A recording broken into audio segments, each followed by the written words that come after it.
गौरी शंकर भी अंतर देखा। ये सुनकर अपने भाग्य और कृपा की प्रशंसा करते हैं तुलसीदास जी। भगवान उस छवि का ध्यान करते हुए कहाँ पहुंचे? अयोध्या।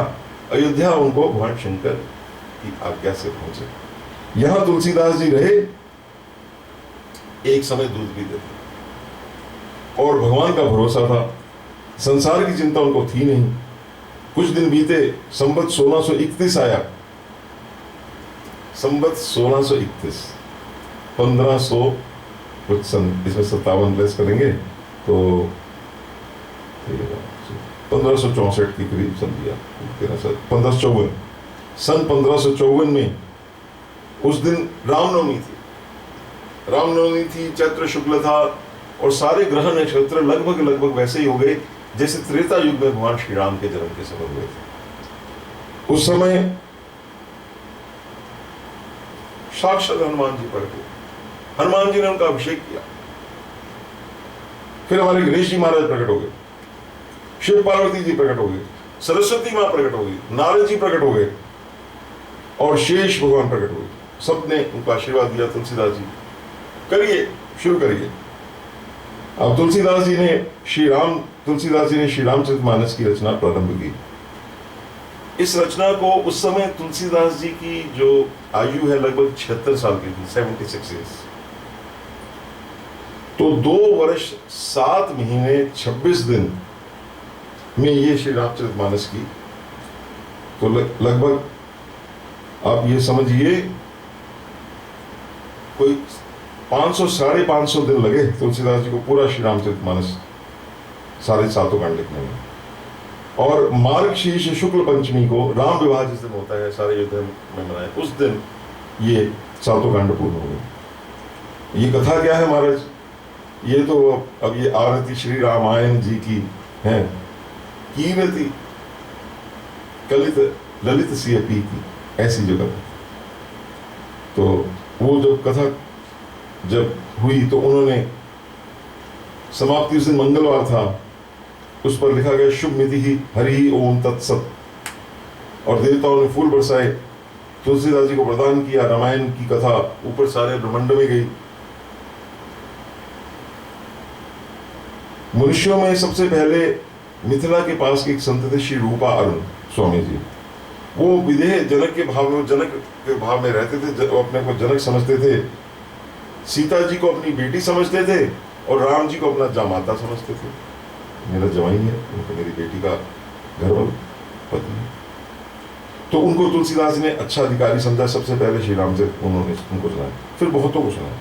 फिर भगवान की आज्ञा हुई कि अब तुम काशी जाओ, कि काशी जो थी एक ज्ञान की पीठ है, यहीं से तुम्हें वो मिलेगा, डिग्री इसकी प्रमाण मिलेगा। अब ये काशी आ गए तुलसीदास। जब काशी में मानस का प्रचार हुआ तो घर घर में सारा हल्ला मच गया महाराज, ऐसा ग्रंथ, दिव्य प्रसादी ग्रंथ तुलसीदास जी, देखने में भी जैसे आप ये चित्र देख रहे हैं, उनका तप तेज था, उनका कथा महाराज साक्षात भगवान प्रकट हो जाते थे। तो वो जो वहां के जो संस्कृत के विद्वान थे, पंडित थे, उनको ईर्ष्या होने लगी। उस समय ये होता था कि संस्कृत को उन्होंने, उनका एक छत्र मोनोपोली थी कि संस्कृत के अलावा और कोई ग्रंथ वो प्रामाणिक नहीं मानते थे। तो उन्होंने कहा अगर इस ग्रंथ का प्रचार प्रसार हो गया तो हमें कौन पूछेगा, हमारी तो वो इंपॉर्टेंस कम हो जाएगी, महत्व। तो उन्होंने क्या किया, चोर लगा दिया। तो 2 चोर भेजे गए, इनका ग्रंथ ही चुरा लो, ना रहेगा बांस ना बजेगी बांसुरी। तो वो चोर जब जाते हैं तो तुलसीदास जी की जो कुटिया थी वहां काशी में, उसके बाद देखा वो चोरों ने कि 2 वीर हाथ में धनुष बाण लेकर बड़े सुंदर श्याम गौर वर्ण के वो पहरा दे रहे। अब सारी रात वो कहीं इधर से जाए तब भी पहरा, इधर से पहरा उधर से पहरा। तो उनके दर्शन मात्र से उनके बुद्धि शुद्ध हो गई। तुलसीदास जी के पास कहा, ये आपके सिक्योरिटी गार्ड कौन है, आपके पहरेदार कौन है? सुनकर तुलसीदास जी रोने लगे, उनकी आंखों से आंसू बह गए। अरे तुम लोग बड़े भाग्यवान हो, तुमको भगवान के दर्शन हुए। वो मेरे श्री राम लक्ष्मण मेरे आराध्य थे। उन चोरों ने अपना रोजगार छोड़ दिया और भजन में लग गए। तुलसीदास जी ने अपनी सब वस्तुएं लुटा दी और जो मूल पुस्तक जो लिखी थी उन्होंने, जो अभी भी राजापुर में उसका अयोध्या कांड प्राप्त है, उसका कुछ भाग है, उनके हाथ की लिखी। वो उनके मित्र थे टोडरमल, जो बादशाह अकबर के बड़े भारी मंत्री थे, उनके पास भेजा। फिर तुलसीदास जी ने एक दूसरी उसी की कॉपी लिखी, उसके आधार पर फिर कॉपियाँ, प्रतिलिपियाँ तैयार होंगी। उस समय ये प्रिंटिंग प्रेस तो थी नहीं, हाथ से ही सब लिखा जाता, भोजपत्र के ऊपर पहले लिखी। अब वो दिन दिन दुगना प्रचार प्रसार होने लगा। पंडित बड़े दुखी हुए महाराज के, ये क्या हो गया। तो उस समय बड़े प्रसिद्ध तांत्रिक थे बटेश्वर मिश्र जो तो कहा हमारे चलाओ चक्कर कोई, जिससे ये हम तो बड़े दुखी हो गए हैं। तो उन्होंने मारन का प्रयोग किया, उन्होंने उनके ऊपर भैरव भेजे। अब भैरव तुलसीदास जी के आश्रम पे देखे तो वहां हनुमान जी बैठे साक्षात गदा लेके, आओ कोई आ सकता है, बजरंग बली वीर हनुमान की जय। अब वो मारण शक्ति का ये होता है कि अगर वो जाए ना तो वापस आके उसी पे अटैक करती है। तो बटेश्वर मित्र के प्राणों की पर आ गई, जाकर बड़ी मुश्किल से बचे, उनसे माफी मांगी। तो उन्होंने कहा कि पंडितों ने कहा कि ऐसे तो नहीं होगा, ऐसे करो, यहाँ के सबसे बड़े विद्वान तो श्री मधुसूदन सरस्वती हैं, उस समय के सार्वभौम, वहाँ के काशी के थे।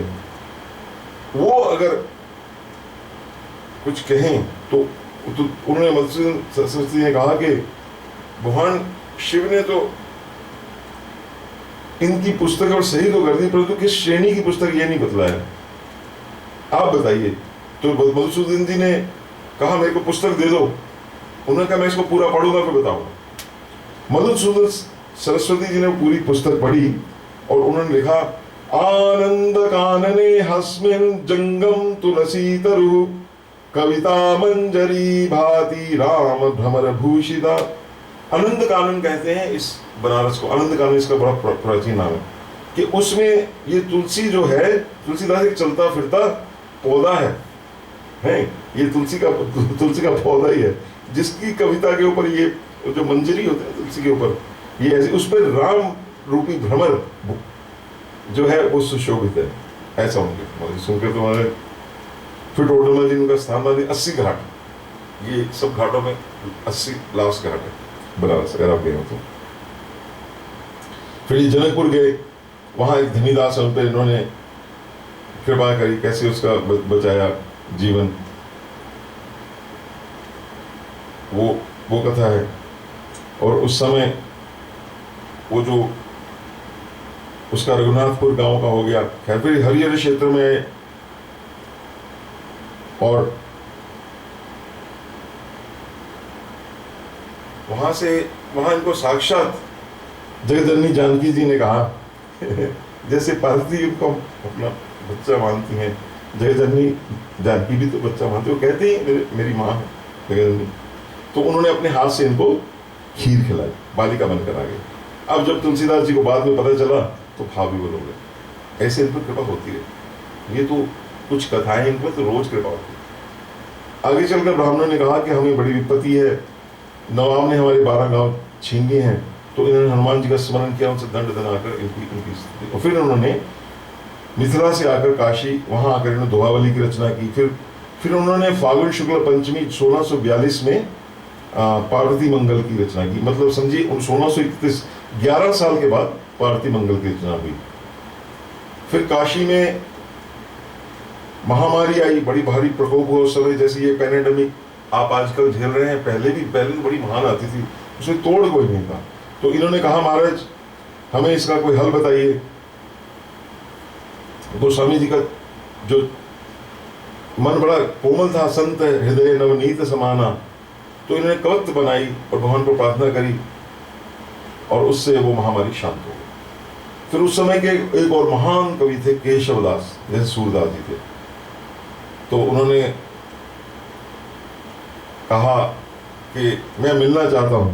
तो तुलसीदास जी का वो केशव प्राकृत कवि हैं, वो प्राकृत में प्रकृति के ऊपर लिखते, उन्हें आने दो। ये सुनकर केशवदास जी को अपनी तुच्छता समझ आ गई कि मैं इतना बड़ा कवि हूँ, आशु कवि हूँ, बुद्धि है, लेकिन मैं उसका सदुपयोग नहीं किया। तो उन्होंने फिर रामचंद्रिका नामक एक ग्रंथ लिखा तुलसीदास जी की प्रेरणा से। ये सुनकर दोनों बड़े खूब हृदय से मिले। वो तो एक उनको वो करना था, इस तरफ लगाना था, प्रेम भक्ति का आनंद छा गया। और एक बार आदिल शाह राजा के थानाध्यक्ष दत्तात्रेय नाम के ब्राह्मण गोस्वामी जी के पास आए। उनके प्रसाद मांगने गोस्वामी जी ने हस्तलिखित दोहावली इनको दे दी। उस दिन जो भी विपत्ति आती तुलसीदास जी कोई संत हृदय थे उसकी रक्षा करते। एक बार कोई प्रेत आ गया उसको भी इन्होंने मुक्त कर दिया। इस प्रकार इनकी जीवन चलती रही और अयोध्या पहुंचकर इन्होंने एक भगवान का एक रूप आया, वो बड़ी सुंदर कथा है, मैं यहाँ बड़ा संक्षेप में ले रहा हूँ। वो फिर गीतावली की रचना हुई। इस प्रकार तुलसीदास जी का फिर ये वहां से और आगे चले वृंदावन पहुंचे। वृंदावन में भगवान का इनको वहां पे भी इन्होंने दर्शन इन्होंने किए। फिर ये नाभादास जी से मिले, वहां इन्होंने मदन मोहन जी के दर्शन करने किए और फिर मदन मोहन जी का स्वरूप था, फिर इन्होंने वो जो कृष्ण स्वरूप था उसने जो धनुष्मान धारण करके राम रूप इनको दर्शन किए, वो कथा भी आपने सुनी हुई है। और फिर दक्षिण देश से कोई भगवान श्री राम की मूर्ति लेकर स्थापना करने के लिए अवध आ रहे थे, तो यमुना तट पर उन्होंने विश्राम किया। तो वहां उदय नामक ब्राह्मण मूर्ति देकर मुग्ध हो गए। तो उन्होंने चाहा कि मूर्ति की स्थापना यहीं पर हो, गोस्वामी जी से प्रार्थना करी तो मूर्ति उठी नहीं। तो गोस्वामी जी ने उसका नाम कौशल्यानंदन रख दिया, वो मूर्ति वहां स्थापित हो गई। फिर ये चित्रकूट से चलकर इनको बादशाह दिल्ली के बादशाह ने ओरछा होकर दिल्ली जाने लगे। वहां हाथ में केशवदास प्रेत रूप के मिले, उनको भी इन्होंने उसको उद्धार किया। इस प्रकार इन्होंने इनका सारा जीवन जो है वो भक्तों को उद्धार करते रहे। जहां जहां कष्ट आया इनके मुख से जय जय सीताराम निकलता रहा। तो वहां जब बादशाह थे, बादशाह उस समय यही कहते थे कोई खुदा का चमत्कार दिखाओ, कोई चमत्कार दिखाओ। तुलसीदास ने कहा मेरे को तो कोई चमत्कार आता नहीं। तो बादशाह जो चमत्कार नहीं दिखाता था उसको अंदर कर देते थे। जो बादशाह का जमाना था हमारे, कोई कुछ कह नहीं सकता। इन्होंने जाते ही अंदर एक पद लिखा, ऐसी तो ही न बूझिए हनुमान हठीले। जैसे ये पद लिखा तो हनुमान जी ने अपनी सारी सेना भेज दी। हमारे बंदरों ने इतना उत्पात किया, उनके बेगमों के वहां घुस गए, सारा महाराज उन्होंने जो था तहस नहस कर दिया। तो बादशाह ने माफी मांगी, महाराज मेरे से गलती हो गई, और इनको बड़ा सम्मान देकर इनको विदा कर दिया। और उस समय अयोध्या पहुंचे तो एक कोई वहां भक्त थे, वो भजन गाते थे, लेकिन भजन में स शब कुछ ऐसा उल्ट पुल्ट कर देते थे। तो इन्होंने उसको मना कर दिया कि आप सुधार भाई, आप अपने बोलना ठीक कीजिए। तो उनका भजन अब वो उनका उधर ध्यान चला गया, भजन उनका छूट गया। तो भगवान श्री राम ने कहा कि देखो तुम उसके भजन में शुद्ध अशुद्ध का विचार मत करो, जैसा भजन करता है वैसे करो। तो गोस्वामी तुलसीदास जी ने कहा कि आप जैसे गाते वैसे गाओ, भगवान की आज्ञा है। तो उनके मुख से उन्होंने भगवान की बाल लीला सुनी। तो तुलसीदास जी ने और उन्हें अपना पीताम्बर देकर गोस्वामी जी ने सत्य सम्मान किया, अपना पीताम्बर उन्होंने उड़ा दिया। ओझ भक्त, तो भोले भक्तों की महाराज भगवान सुनते हैं, चाहे किसी रूप में भी हो। फिर मुरुगदास जी के साथ ये मुरारी देव से इनकी भेंट हुई। अब काशी में फिर इन्होंने क्षेत्र संन्यास का होता है, जब तक ये शरीर काया रहेगी मैं इस क्षेत्र से बाहर नहीं जाऊंगा। तो काशी में फिर ये तुलसीदास जी का ये परमानेंटली वहां पे रहे। और ये श्री वृद्ध हो गया था समय के साथ, पर ये माघ के महीने में सूर्योदय से पूर्व उसमें मंत्र जप करते थे, शरीर की प्रवाह नहीं करते थे। ऐसा इनका जीवन बीतता गया। तो और फिर कोई लगभग 126 वर्ष की आयु में तुलसीदास जी को लगा कि अब मेरा अंतिम समय आ रहा है। तो उससे पहले एक छोटी सी घटना मैं आपको बताना चाहता हूँ। वो जहाँ तुलसीदास जी कथा करते थे वहां पे एक ब्राह्मण आता था और संध्या के समय हनुमान जी से कुछ धन दे देते थे। ब्राह्मण लोभश वो राम राम राम राम करता था, तो वो कुछ उसको पैसा मिल जाता था। तो उसने राम दर्शन के लिए बड़ा हट किया। तो गोस्वामी का पेड़ पर चलकर तुम त्रिशूल के ऊपर कूद जाओगे तो भगवान के दर्शन हो गए। अब त्रिशूल गाड़ा, कूदने की हिम्मत नहीं थी। उसी समय कोई घुड़सवार वहां से पास कर रहा था। उसने जैसे सुना उसने छलांग मारी, उसको भगवान के दर्शन हो गए। और हनुमान जी ने उसे तत्व ज्ञान दिया। तो अब तुलसीदास जी का अंतिम समय आ गया, तो उन्होंने कहा कि मैं अब अपना श्री रामचंद्र का चरित्र वर्णन करने के बाद अब मैं मौन हो जाता हूँ, तो आप लोग तुलसीदास के मुख में अब तुलसी डालें। तो संवत 1680 श्रावण कृष्ण तृतीया शनिवार को उस पावनी काशी मुक्ति क्षेत्र में 80 घाट पर तुलसीदास जी ने वो दोहा प्रसिद्ध है, संवत 1680 असी गंगा के तीर, सावन श्यामा तीज सनी, तुलसी तजयो शरीर। एक और भी प्रसिद्ध है, वो इससे थोड़ा उसमें डेट का थोड़ा फर्क है। संवत 1680 असी गंगा के तीर, श्रावण शुक्ल सप्तमी, आज के दिन भी ऐसा भी कहते हैं। तो सब ये सब इसमें तिथि का जो है, तो ये जो संभव है तिथि का थोड़ा बहुत आगे पीछे हो गई हो, लेकिन ये चरित्र जैसे मैंने शुरू में निवेदन किया था, ये जो मैंने आपको सुनाया, ये मूल गोसाई चरित्र वेणी माधव जी के द्वारा ही लिखा गया है। तो ऐसे जो तुलसीदास जी हैं, जिनका दिव्य चरित्र आपने देखा, जिन्होंने कईयों का उद्धार किया जीवन के होते हुए, आज भी उनकी जो अमर कृति है अनंत अनंत लोगों का उद्धार कर रही है। कई लोगों का जीविका इससे चल रही। बड़े बड़े जो हमारे सारे भारतवर्ष में जो बड़े बड़े महात्मा हैं, वो सारा इसी का वो कह भी रहे हैं, उससे उधर पेट उनका उसकी पूर्ति हो रही है सबकी।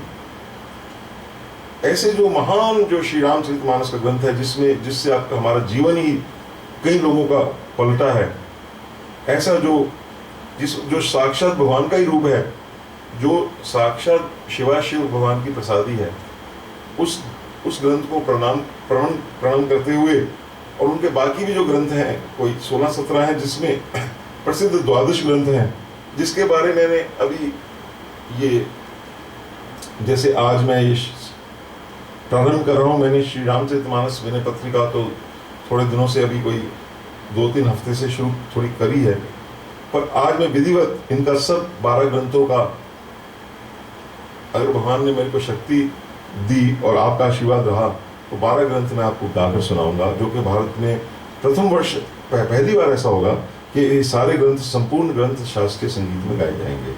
तो आज मैं 16 छंद में श्री राम आज्ञा प्रश्न, श्री राम ये लला नहचू, ये जो ग्रंथ है, ये मैं आपको गाकर सुनाऊंगा। तो ऐसे कलिकुल पावना जो अवतार हैं, कवि कुलचक्र चूड़ामणि, इस कलयुग को पावन करने वाले गोस्वामी तुलसीदास जी हैं, उनके चरणों में कोटि कोटि प्रणाम करते हैं। और आज आपको गोस्वामी तुलसी जयंती की बहुत बहुत बधाई। बोल सियावर रामचंद्र महाराज की जय।